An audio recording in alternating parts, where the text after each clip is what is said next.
ஹரிஷ் குட்டன் கிளம்பிட்டானா? வரேன் மக்கா, சாவி எடுத்துகிட்டு வரேன். கொண்டா பேகை கொண்டா, அம்மையிட்ட கொண்டா.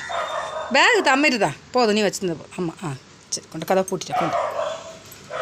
தாடி சரி இறங்கு, கீழே இறங்கு, பார்த்து இறங்கு. எல்லாத்துக்கும் பாய் சொல்லு. ஆச்சி வீட்டில் வச்சு பாப்பாவை சொல்லு.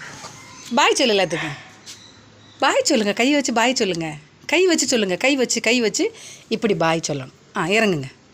கண்ணாடியில் பார்க்க போகிறேன்னா சரி, பார்த்துட்டு கிளம்பு. எப்படி இருக்கான்னு பார்த்துட்டு கிளம்பு. பார்த்துட்டு கிளம்புடி. சூப்பராக இருக்கானா? சரி கிளம்புங்க. ஹரி அத்திர சாவியை கொடுத்துட்டு வா. அத்திர கொடு, சாவியை கொடுத்துட்டு வா. கொடு அத்திர சாவியை கொடுத்துருவா. கொடு அத்தை கையில் கொடு. அக்காள்கிட்ட கொடு. அத்தையிட்ட கொடுல சாவி, அத்தையிட்ட கொடுத்துருவா. பாய் சொல்லு, அத்தைக்கு பாய் சொல்லிட்டு வா. கிளம்பிட்டு அவனுக்கு குஷியை பாருங்க. ஐயம்மா ஆமாம், அவனுக்கு அப்போதே இருந்து குஷியில் தான் நிற்காரு. வாங்க அக்காளை கையை பிடிச்சி கூட்டுருவா. அக்காளை கையை பிடிச்சி எல்லாரையும் கையை பிடிச்சி எடுத்து வெளியே வந்து தள்ளிடுவான். சிரிப்பை பாருங்க, என்ன சிரிப்பு.